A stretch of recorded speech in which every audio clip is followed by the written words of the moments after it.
শনিবার ভোররাতে ফের হাতির হানায় ভাঙল মাটির বাড়ি।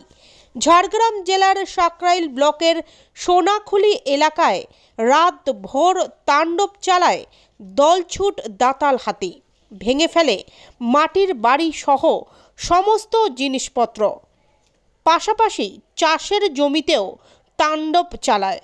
রাত্রে সবাই বলছে হাতি আছে, তো আমি হাতির ভয়ে বেরোতে পারিনি রাত 8টা-9টা পর্যন্ত। আমি জমিন থেকে আসছি, এখন ভোরবেলা যাই।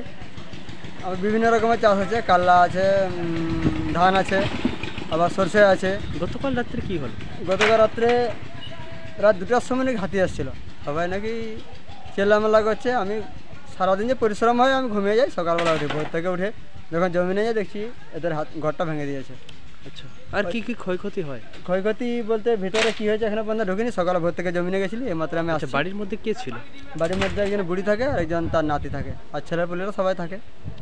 তো ওদের এখানে খবর পাইনি, কিছু ক্ষতি হয়নি। তো বাড়িতে যদি কিছু ক্ষতি হয়েছে ওরা এখনো। কতটা ভয়ের মধ্যে থাকতে হয়? ভয় রাত 9টা বাজতে আমরা আর বেরোতে পারিনি। জানা গিয়েছে রাতে দলছুট দাতাল একটি হাতি খাওয়ারের সন্ধানে সোনাখুলি গ্রামে তাণ্ডব চালায়। সেই সময় এক বৃদ্ধা কোনো রকমে মাটির বাড়ি থেকে পালিয়ে প্রাণে বাঁচেন। বন দপ্তরের কাছে ক্ষতিপূরণের দাবি জানিয়েছেন ক্ষতিগ্রস্ত পরিবার। শালবনি এরিয়া, আর আমার বাড়ি হচ্ছে বনপুরাতে। সকালবেলা আমরা খবর পেলাম যে একটা হাতি এখানে এসেছিল এবং জেঠিমাদের একটা সম্পর্কে জেঠিমা হয় বাড়িটা ভাঙার জন্য। যখন সকালবেলা এসে দেখি না সত্যিকারে ভাঙা হয়েছে। তো এই রাস্তা দিয়ে প্রায় প্রতিনিয়ত একদিন দুদিন ছাড়া ছাড়া হাতি আসছে যাচ্ছে, বনপুরা হয়ে ক্রস করছে। আমাদের সামনে একটা ডলুম নদী আছে, ওটা দিয়ে আসছে।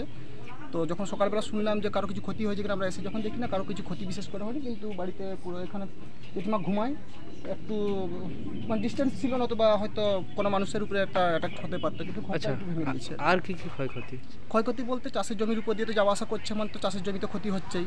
এখানে কিছু মানুষ বাইরে ঘুমায়, যাদের বর্তমানে বাড়ির সমস্যা আছে, তাদের কাছেও হাতি অনেক সময় যাচ্ছে। আর রাস্তা দিয়ে মানুষ যাওয়া আসার ক্ষেত্রেও তাদের প্রবলেম হচ্ছে। হাতির ভয়ে আমরা একটা আতঙ্ক হয়ে আছি। তো বন দপ্তর যদি এগুলোকে একটু দেখে, তাহলে আমাদের এখানে গ্রামবাসীরা যারা আছে তারা একটু উপকৃত হতে পারে। বন দপ্তর এলাকায় আসে? আপাতত আমাদের চোখে এখন পর্যন্ত পড়েনি, বা কারো কাছ থেকে আমরা এখন খবর পাইনি বন দপ্তরের কোনো কর্মী এসে আমাদেরকে কিছু বলে গেছেন বা কিছু এখানে সাহায্য করে গেছেন। এই যে প্রতিনিয়ত হাতি এলাকায় ঢুকে যাচ্ছে, কতটা আতঙ্কের মধ্যে থাকে? আমরা তো রাত 8টার পর থেকে বাইরে আমরা বেরোতে পারছি না। যারা কোনো রকম ব্যবসায়ী বাইরে যাচ্ছে তারাও আসতে ভয় পাচ্ছে, বা আমরা এখান থেকে কোথাও যাওয়ার জন্য একটা ভয় আতঙ্কের মধ্যে আছি। আর সামনেই তো একটা নদী আছে, ওটা দিয়ে প্রায় প্রতিনিয়ত হাতি আসছে যাচ্ছে প্রায়। কি নাম আপনার? আমার নাম কার্তিক চন্দ্র সাঁতরা।